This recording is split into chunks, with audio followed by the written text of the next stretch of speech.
great pleasure to introduce Liane Young and congratulate her on winning the Stanton Prize. As you know, Liane has been a major force for the last decade in moral psychology research and in research in general at the intersection of philosophy and psychology. Starting, in fact, I don't know how many years ago it was, but she actually won the William James Award for her Nature paper using testing moral dilemmas on patients with ventromedial prefrontal cortex damage, a paper near and dear to my heart, and did a lot of the most important and influential work on moral dilemmas. And then began a wave of research that I think of as her signature research on the role of intentions versus outcomes in assigning blame and punishment. And this work has been enormously influential, and you could hardly go to a session at this conference or at SPSP without seeing work that's building on this very important work that she did. And the work goes on and on. Some of her most recent work has differentiated the role of intentions in different moral domains, purity domain versus the harm domain, and much, much more. I would say that Liane has been not only one of the most influential researchers in moral psychology in recent years, but really of all time. But one thing you might not glean if you just look at her CV or her Google Scholar page is what a personal positive force Liane has been in this field. And those of you who know Liane well will know exactly what I'm saying when I tell you that she always manages to be both incisive and constructive at the same time.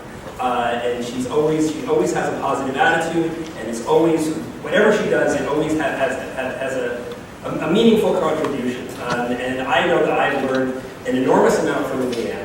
And I think a lot of people feel the same way, which is why she is so widely admired. And her lab has been enormously influential as well. It's been extremely productive, and she's really seeded the next generation of researchers in this field. And so because of all of her professional accomplishments and because of the wonderful person that she is and the community builder that she's been, it's a great pleasure to introduce her and to congratulate her on this honor. So.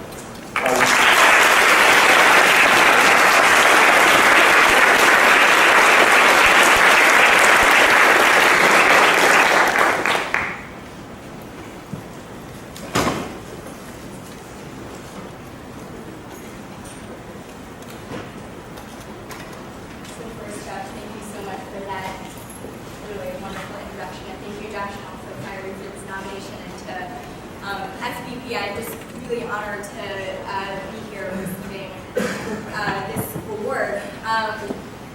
SVP has been my intellectual home for such a long time, probably since the start of grad school for me. Is that better?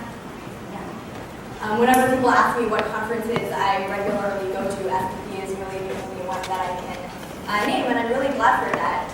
I remember my very first SVP meeting, which was at WashU 10 years ago now, and like Josh said, I talked about utilitarian moral judgment in patients with ventromedial prefrontal damage, which was of course inspired by the groundbreaking work that Josh did on the role of emotions in our moral judgments, including how we distinguish between intended harm and foreseen harm.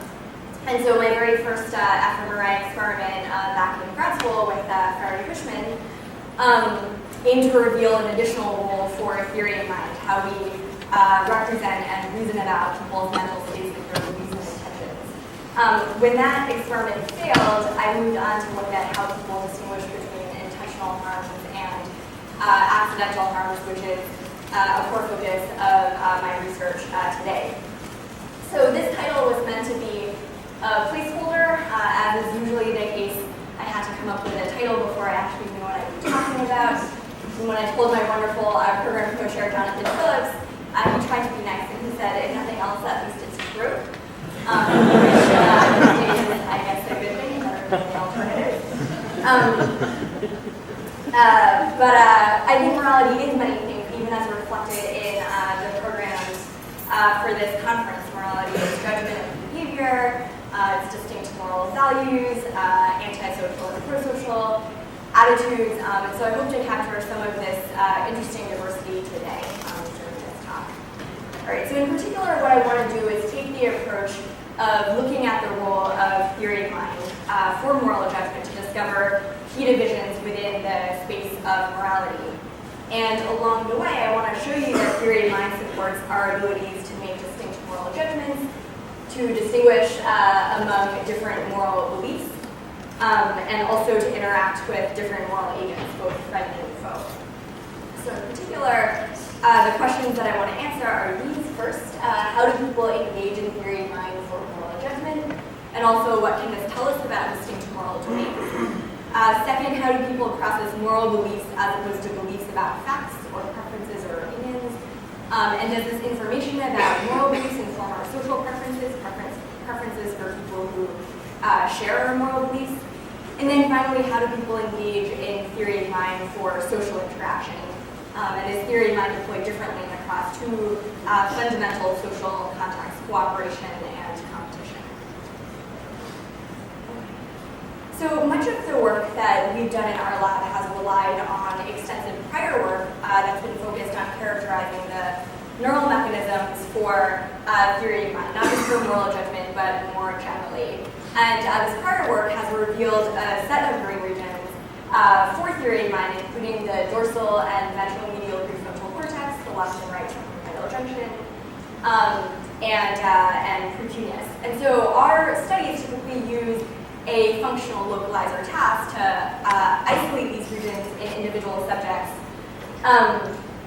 using a task that contrasts stories about mental states like false beliefs with stories about physical states like outdated maps or photos. Before I go on to tell you how these regions for theory of mind support our moral judgments, though, I just want to highlight that these regions are indeed quite specific for the cognitive process of theory of mind. So in one study, for instance, we presented our subjects with stories from the functional localizer task, but also a set of news stories describing mental states and physical states that were either expected or unexpected.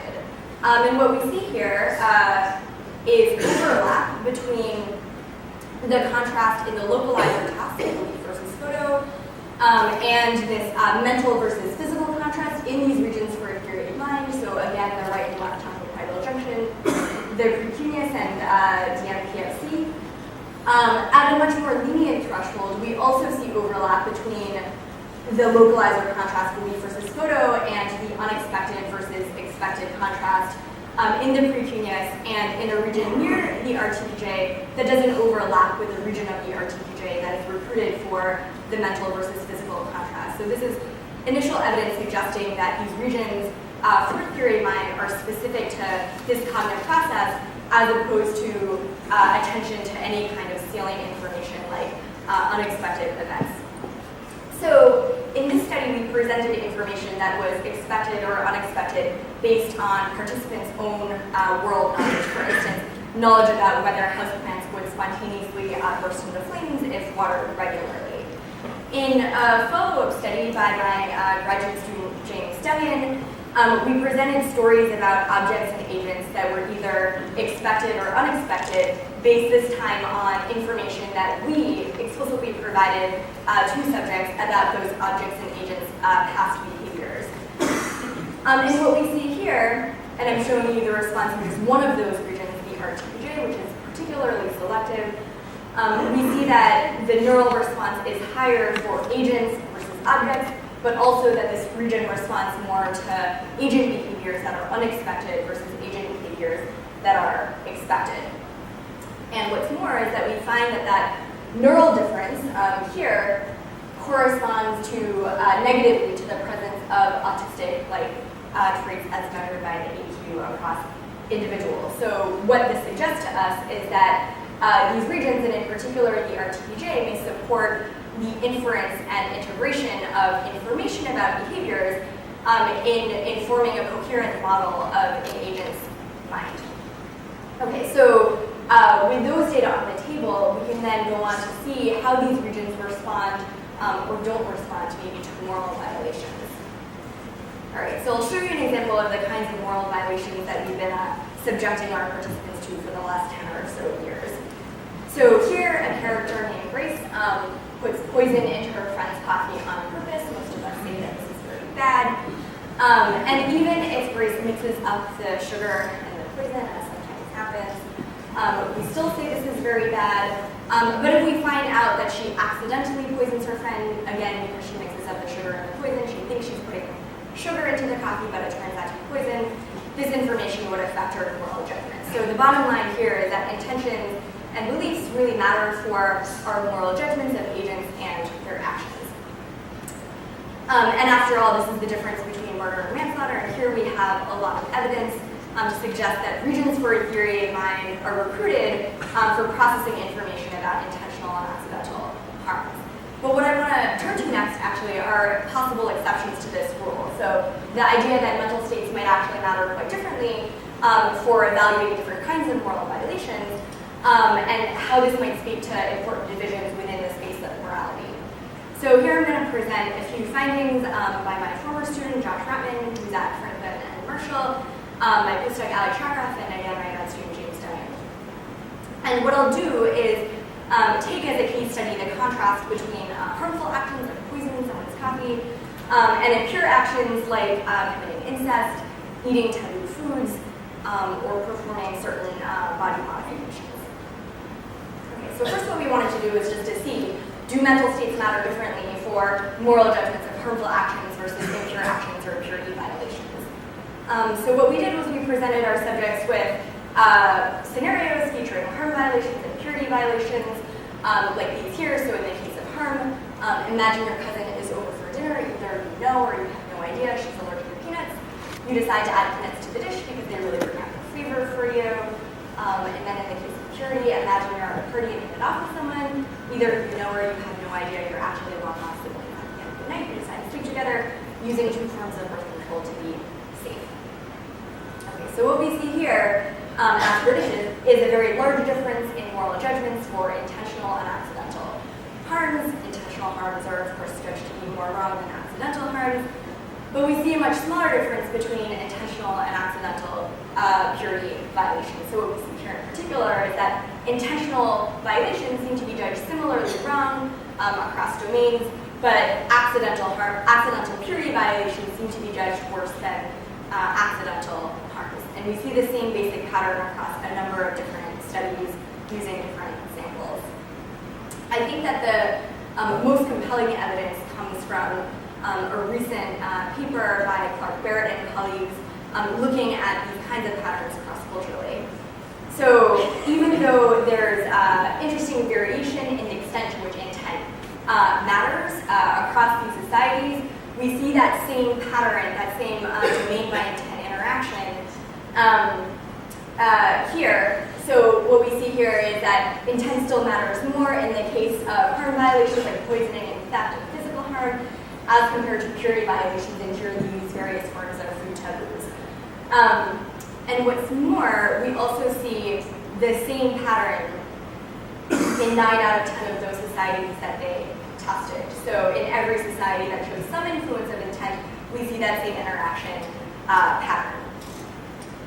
But perhaps it's the case that subjects are engaging in theory of mind to the same extent for processing harm violations and purity violations. Maybe they're simply deciding to assign less weight to the intent information when they're reading about purity violations for whatever reason. So to address that alternative, what we did next was we scanned subjects as they read a series of those same harm and purity violations, this time in the following cumulative sequence. So background, action, outcome, intent, and then they made a moral judgment of the action in all cases.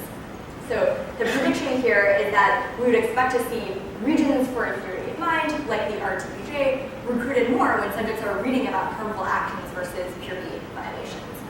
And that's exactly the pattern that we see here. Again, I'm just showing you the response over time for one of those regions, the RTPJ. So what I'm showing you here is that the RTPJ is recruited more for processing harms versus purity violations. And we see this difference emerge relatively early in the time course. So even before explicit intent information is made available to the subjects, we're already starting to see this difference, suggesting that they might be reflecting more about mental state information when they're reading about harms. So what I'm not showing you here is that the neural response is equally high for processing both intentional harms and also accidental harms. So you might want to know whether this region about intent, but particularly for the harm domain rather than the purity domain. So what we did next was we ran a multivoxel pattern analysis to see whether the spatial patterns of activity within this region are reliably different for intentional and accidental harms, but not between intentional and accidental purity violations. And indeed, that's the pattern that we see. So the spatial pattern of activity in the RTPJ distinguishes between intentional and accidental acts, but particularly for the harm domain and not in the case of purity violations. All right, so all of this behavioral and neural data suggests that our moral judgments of harms may depend more on specific computations for mental state reasoning, like distinguishing between an intentional act and an accident. So why would that be? So there are a number of clues in the existing literature, though this is still a work in progress for us. So prior work suggests that there are distinct emotional profiles for harm and purity. So in particular, harmful actions tend to elicit anger, whereas impure actions tend to elicit disgust. More importantly, research has found that anger is modulated by contextual information, so information about the actor's reasons and intentions, whereas disgust is generally inflexible and unreasoned. Directly related to that, we've recently found that people tend to offer situation-based explanations for harmful actions, whereas they tend to endorse person-based or character-based explanations for purity violations, even when the situational pressures on the agents are fully stipulated in both cases.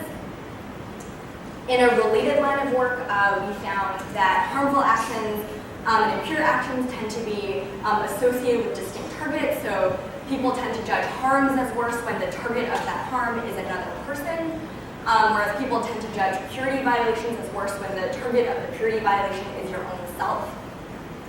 And then in line with that, we've seen that harm concerns and also anger reactions predict people's moral judgments of homicide, which is sort of the ultimate other-directed violation, whereas purity norms and disgust reactions predict people's moral judgments of suicide, which is the ultimate self-directed violation. And then finally, we've seen that any kind of other-directed violation tends to be coded as harmful, whereas self-directed violations tend to be coded as impure. Okay, so suppose that we find out someone named Bill stabs someone named Joe. On this account, we're unlikely to conclude that Bill is a killer or that we're at risk for being hurt by him.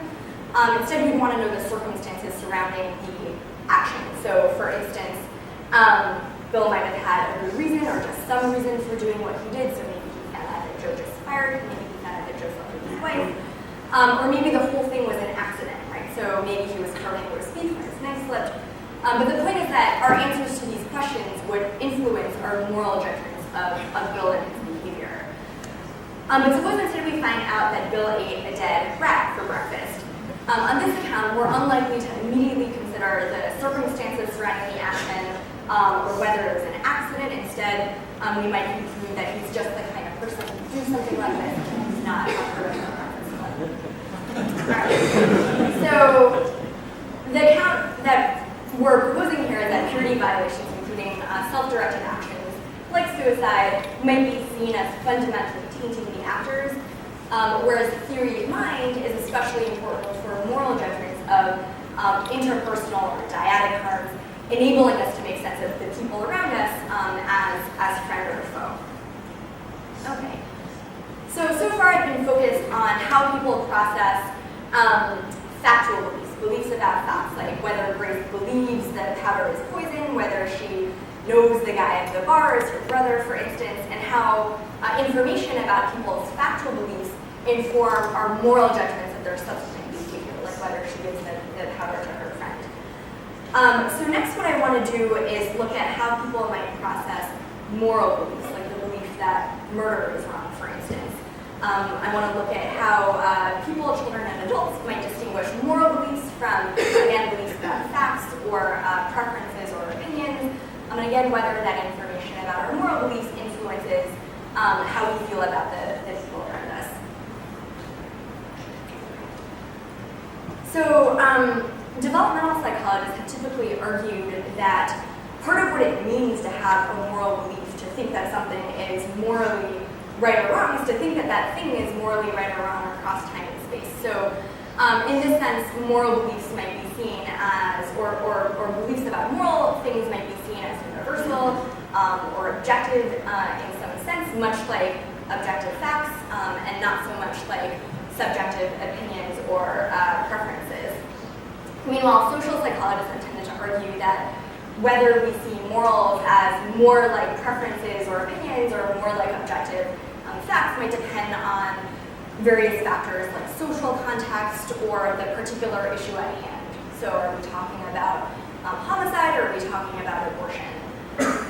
So what we wanted to do was look at whether children and adults perceive moral beliefs more like preferences or opinions or similar to beliefs about facts, whether those kinds of meta-ethical perceptions depend on the specific content of the moral belief, and then finally whether those perceptions are linked to people's social preferences, again, preferences for people who might share those same moral beliefs. And this is all work done by my postdoc, Laura Sahifitz, who will be starting her own lab at Columbia this summer.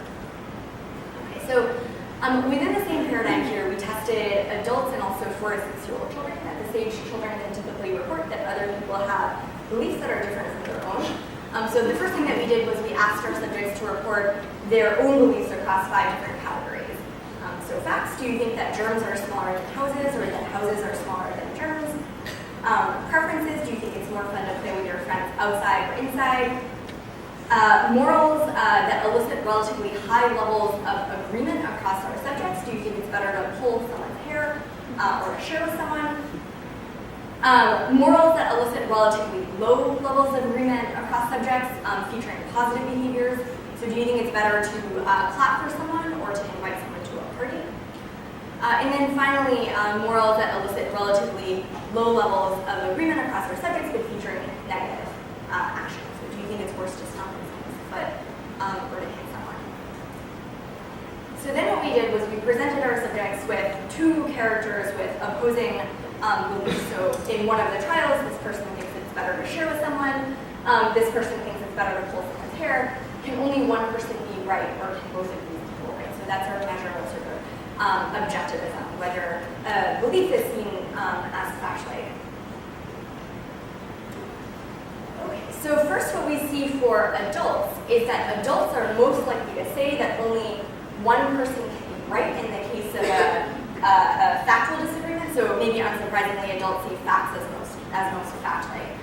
Facts are followed by the high agreement morals, which are followed by the low agreement negative morals, which are no different from the preferences and the low agreement positive morals. In contrast to adults, children didn't distinguish between high agreement moral beliefs and facts. So they saw both as relatively fact-like to the same extent. Children were also more likely than adults across the board to see beliefs as being about facts. But similar to adults, children also judge those high agreement moral beliefs to be more fact-like than those low agreement morals. So that last could suggest that maybe the ability to distinguish among different kinds of moral beliefs might emerge relatively early.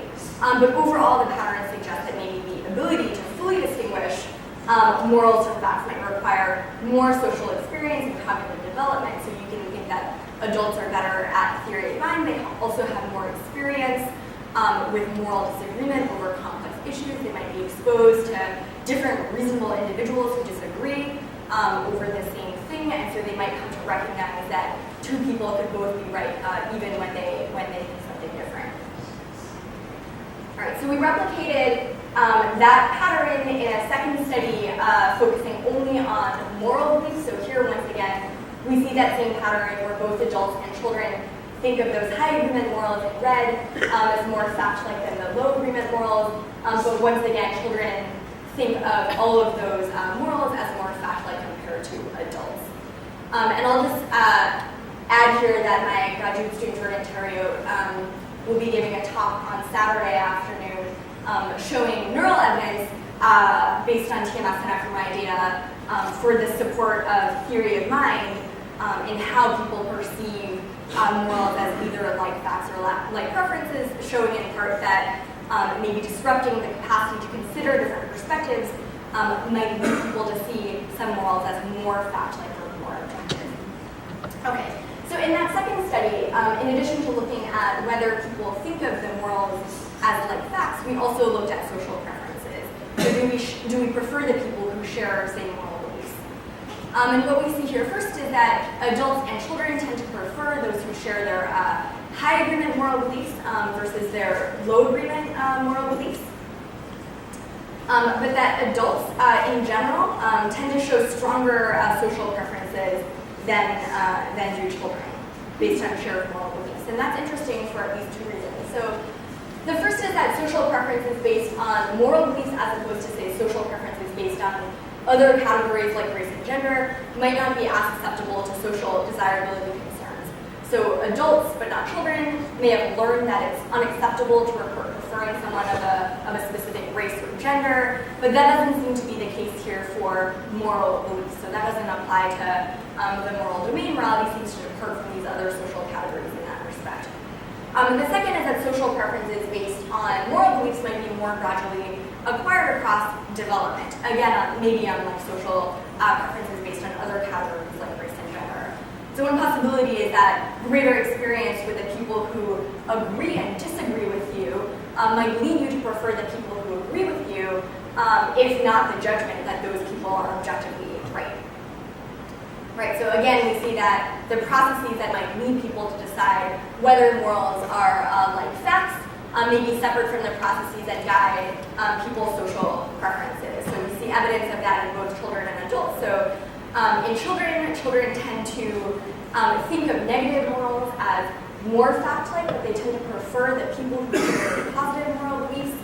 And also, like I just said before, adults show stronger preferences for people who share their moral beliefs, but they also see moral beliefs as less fact-like. They think that two people who disagree about a moral issue can both be right, at least to a greater extent than do children. Okay, so we then ran a third study where we operationalized the difference between high agreement and low agreement morals a little bit differently. So before in the studies that I showed you, we created those low agreement or controversial scenarios by essentially pitting two positive behaviors or two negative behaviors against each other. But in this study, we created a different set of scenarios. So in one of the scenarios, we described an agent who was wondering whether to tell a small prosocial lie.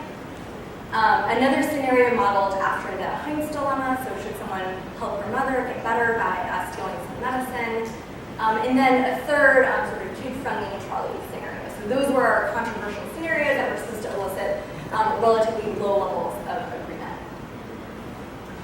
And we see the same pattern as we saw in those other two studies. So again, we see that adults show stronger social preferences than do children. But that adults are also more likely than children to say that two people who disagree about a moral issue could both be right. And also, once again, we see that both adults and children judge high agreement morals to be more fact-like than low agreement morals, and they also prefer the people who share their high agreement moral beliefs versus their low agreement moral beliefs. Okay, so what could be going on with the high agreement moral beliefs? In another study with Larissa and Nina Sturminger, we've seen that adults and children, these are slightly older 8 to 10-year-old children, tend to think of those high agreement moral beliefs, like whether cheating is wrong, to be more central to their identity compared to low agreement or controversial moral beliefs, like whether eating meat is wrong, for instance. And that effect here, showing that there's a difference in the relationship between moral beliefs and identity, seems to be driven by at least adults' perceptions that those high agreement moral beliefs are more central to their social relationships, right? And that pattern can very well relate to the pattern that we see here for children and adult social preferences as well.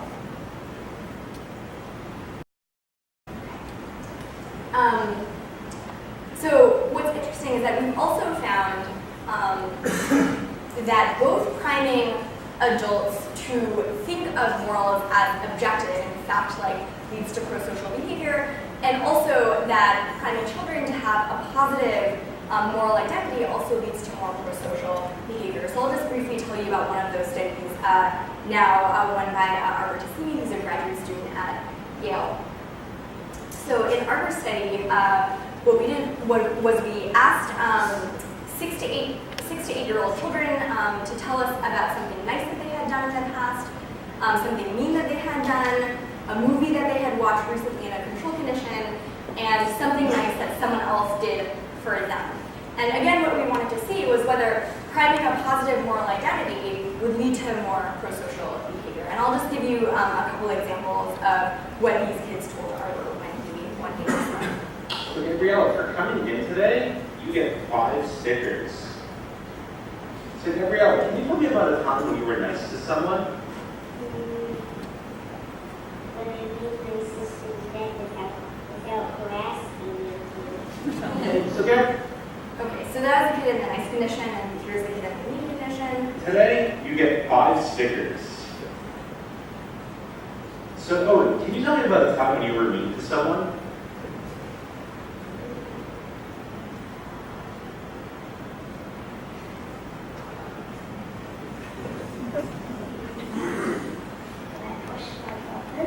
Okay.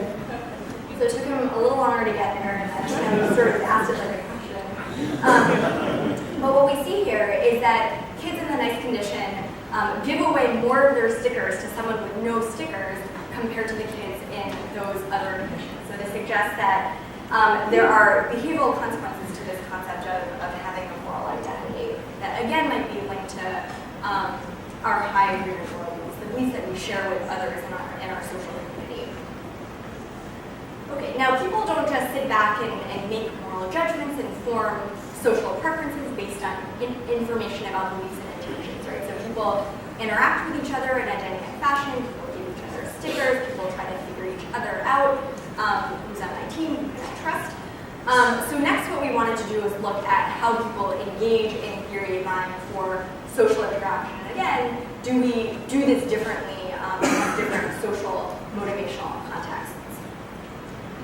So there are multiple bodies of literature here that might speak to this broad question and offer competing predictions. So first, extensive research on outgroup dehumanization might suggest that we engage in theory of mind to a lesser extent for competition versus cooperation. So this research suggests that people attribute less mind to outgroup versus in-group members. So for instance, viewing pictures of extreme outgroup members elicits less activity in regions for social cognition, like the medial prefrontal cortex. And then on the flip side, the more people like and want to affiliate with someone, the more they think about that person's mental states, the more mind they attribute to that individual. A second body of work comes from work on the evolutionary origins of theory of mind. And this work suggests that might suggest that we engage in more theory of mind for competition versus cooperation. So this work suggests that the rudimentary theory of mind capacities that we find in non-human primates might be driven by the need to outcompete conspecifics for scarce resources such as food.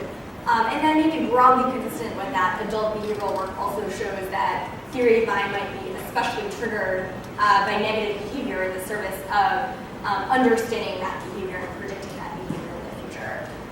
And then a third prediction which we favor is that theory of mind is required for both of these motivational contexts, for both competition and cooperation. So people are motivated to predict others' actions, to outsmart enemies and attacks. But people are also motivated to understand each other, to create and form social connections. So theory of mind might serve both the need for strategic understanding and also the need for social affiliation. And so on this kind of reasoning, people might engage in theory of mind for both of these contexts, but focus on maybe different aspects of mental states. And we have some behavioral work to suggest that that's the case. This is work done with my colleague Adam Wiggs over at Kellogg. So we ran a number of behavioral experiments here suggesting that the task context determines whether people focus more on agentic mental states, like the capacities for doing things on purpose, having goals, planning actions, versus experiential mental states, like the capacities for emotions, feelings, and experiencing pain and pleasure. I'll just show you two examples of those patterns of results here. So in one study, we tasked our subjects with either predicting the actions of another group or forming an alliance with another group. And what we see is that when subjects are tasked with predicting the actions of another group, they rank agentive mental states as being more important to understand than experiential mental states. But when subjects are tasked with forming an alliance with another group, they rank experiential mental states as more important than agentive mental states. And again, we see the same basic pattern in a number of other experiments as well. So based on these behavioral data, we hypothesize that people do engage in theory of mind for competition and cooperation, but again, that they might focus on different components of mental states. So here, in addition to looking at how these regions might be recruited for these kinds of interactions, we also wanted to see whether these regions dedicated for theory of mind encode the difference between these contexts. And this is work done by my grad student, Liane Young. So to answer these questions, we looked at neural activity while subjects were playing a novel dyadic game modeled after rock, paper, scissors. So in rock, paper, scissors, the point is to anticipate what the other person is going to choose and then make your own choice accordingly in a competitive fashion. Our game of shapes included both competitive and cooperative trials, monetary incentives on all trials, and also choosing a shape, circle or square. And so subjects were instructed to either match or mismatch the other player. And competition and cooperation were operationalized in terms of goals and rewards, and I'll show you now. So on cooperative trials, players had the same goal, so both players had to match or both players had to mismatch. And players would win a goal if they achieved that shared, win a reward if they achieved their shared goal. And then on competitive contexts, players had different goals. The goals were opposed. So if I were playing Jonathan and his goal is to match, then my goal would be to mismatch.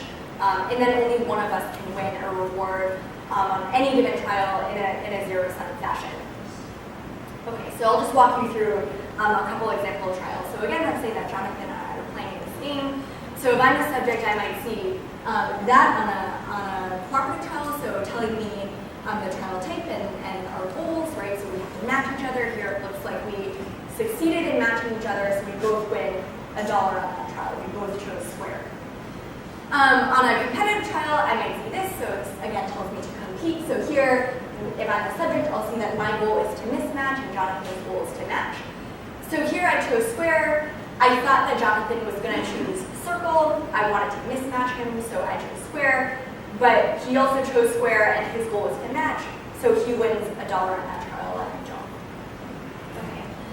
So here I'm showing you active interactions, where players' outcomes are determined by players' choices. But we also compared these active interactions to a series of passive interactions as well. Where, again, players are still either pitted against each other or aligned in terms of their goals and rewards, so the goal and payoff structures were the same for these trials, but this time outcomes were determined randomly by the computer, right? So on passive cooperative trials, players' goals are the same shape, and on passive competitive trials, players' goals are different shapes. But again, outcomes are determined randomly. However, in actuality, all goals are determined by the computer. So what happens is that the subject comes in to meet a gender match confederate. They think that this person is the other player. We actually fix the earnings per run so that subjects won on exactly half of the trials. Importantly, we also ran a purely behavioral version of this task, where both players were actual subjects who came into the lot to play the game, just to make sure that the response patterns look approximately the same when the outcomes weren't fixed, which they did.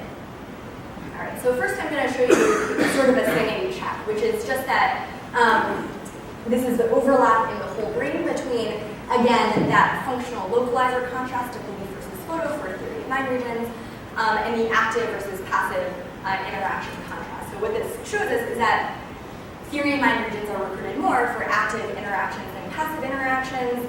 Unsurprisingly, people might think more about the other player's mental states when they think that player's choices in part determine the outcome of their joint interaction. All right, but of course, what we want to know is whether these regions are recruited differently for cooperation versus competition across time. So what we see here for all of these ROIs across time is that these regions are recruited similarly for both cooperation and competition. And that's in line with that third prediction that theory of mind is required for both of these social motivational contexts. I'm showing you here the time courses for those active interactions, but the patterns looked very similar for the passive interactions as well, which is to say that even on the passive trial, these regions didn't distinguish between competition and cooperation. But next what we want to see is whether these regions can nevertheless encode information separating cooperation from competition. So once again, we turn to multi-voxel pattern analysis to see whether these regions encode information about the difference between those contexts. And in particular, we looked again at the spatial patterns of neural activity, whether they're reliably different for cooperation and competition. And what we see here first for the passive trials is that they're not. So classification accuracy is at chance here, which means that these regions do not encode information about the difference between cooperation and competition. But here, across regions for theory of mind, for the active trials, we see significantly above classification accuracy. So what this pattern suggests is that these regions for theory of mind do encode information separating active competition from active cooperation. Subjects, when they're interacting competitively or cooperatively with another person, their theory of mind regions might encode information about that other player's mental states. But again, only when they think that other players' choices influence their interaction, and in particular the outcome of the interaction. Okay. So that last study that I showed you focused on fairly stripped down dyadic interactions between the same people. This was to zero in on one critical difference between cooperation and competition, when two people share the same goal versus when two people have opposing goals, but of course social cognition doesn't occur in a vacuum. Typically many factors might differ between a cooperator and a competitor, as in the case of intergroup cognition. So the next thing that we did was we looked at how people who are engaged in actual intergroup conflict think about their own mental states versus the mental states on the other side. And this is work done in collaboration with Jeremy Genius over at the New School, and again, Adam Hello. So how do people in actual intergroup conflict think about the sources of intergroup aggression? How do they think about their own mental states, their own motivational states versus the mental states on the other side? So here we wanted to look at a cognitive bias that could drive pessimism or compromise in the case of conflict. And specifically, what we hypothesized was that when we think about our own involvement in conflict, we might attribute our own involvement to our love or our loyalty toward our own group, whereas when we think about why the other side is involved, we might think that they're involved because they hate us or outgroup hate. And this could be due to differences in the availability of evidence. So expressions of love and affiliation might be more directly observable within our own group, whereas expressions of aggression and hatred might come up more during conflict. Or it could be due to motivated cognition. So we might simply just want to think of ourselves as loving and the folks on the other side as hateful. So to look at this, we recruited Israeli residents and Palestinians living in the West Bank and Gaza. So first we told all our participants, as you know, there's often conflict between Israel and Palestinians living in Gaza. Palestinians have fired rockets into Israel, and Israelis have launched bombing attacks against Gaza. Many Palestinians and Israelis supported these respective attacks. And then we asked them, why do you think many Israelis support bombing of Gaza during this conflict? Is it because of their love of Israel? Is it because they hate Palestinians? And then also, why do you think many Palestinians support firing rockets from Gaza into Israel during this conflict? Is it because of their love of Palestine? Is it because they hate Palestinians? So while the patterns look a little bit different, what we do see across the board for both groups is that people tend to attribute their own aggression to in-group love and the other group's aggression to out-group hate. This is true for both Israelis and Palestinians. So all of those all of those colors were significantly different from each other. So the next thing we wanted to do was see whether this bias in how people deploy theory of mind across group boundaries is related to any kind of belief or intention that could be linked to compromises or conflict resolution. So the next thing that we did was we recruited a different sample of Israeli participants who answered the same questions that I showed you before, but also a set of new questions about a number of consequential beliefs and intentions that could be related to conflict resolution. So, for example, the willingness to negotiate with the other side. So here they read Israelis and Palestinians are hoping to begin negotiations on issues such as the Palestinian right of return, the status of Jerusalem, final borders, as well as the makeup of the future Palestinians that would be willing or unwilling to negotiate on these issues. And what we see is that across the board, for every issue, there is a significant relationship between this bias and motive attribution and these items. So Israelis' tendency to attribute hate versus love to Palestinians correlated with reduced willingness to negotiate, reduced expectations of a win-win situation as possible, pessimism toward a peace deal, reduced willingness to vote for a peace deal, reduced expectation that Palestinians would vote for a peace deal, beliefs that outcomes would be negative, and beliefs that Palestinians are unchangeable and have a fixed nature. So what this suggests is that we do consider mental states of in-groups and out-groups, but we might do so in a systematically biased fashion. And this failure to recognize maybe love or loyalty as a shared motive across group boundaries might exacerbate that conflict. So just as we saw theory of mind regions discriminating between competition and cooperation, we also see that theory of mind is influenced by social contexts, whether you're considering behaviors of your own group or considering the behaviors of the out-group within the same context. Okay, so I just want to wrap up briefly. So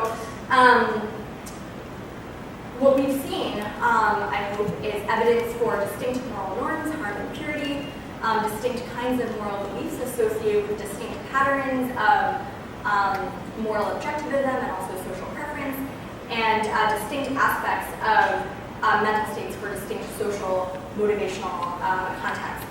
And in all of this, we've seen that theory of mind plays a key role in moral cognition. Right? So theory of mind supports moral judgments of agents and actions, particularly in the case of interpersonal harms. Theory of mind allows us to distinguish among different kinds of moral beliefs, and theory of mind importantly facilitates social interaction. So I think that social cognition might tie all of these aspects of moral cognition together.